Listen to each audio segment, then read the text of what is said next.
You know, it's that time of day, approximately beer o'clock, and the sun, well, it's got about 20 minutes before it sets over the horizon.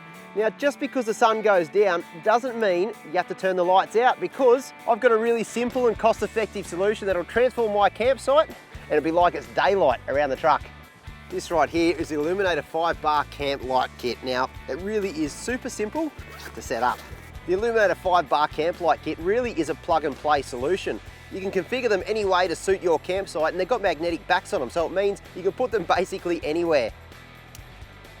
Well, there you go, the sun's down, the camp lights are on. This 5-bar camp light kit from Adventure Kings really is the duck's guts. I mean, look at it, it's lit my whole campsite up, and what I really like about it, it is a plug-and-play solution. That means no fancy wiring, just plug it into a 12-volt outlet, and the good news is it doesn't draw much current, so it's not going to put a big stress on your batteries. Well, there you go, this is great. My whole campsite is lit up, so now it's time to jump into the fridge, grab myself a beer and enjoy the rest of the night.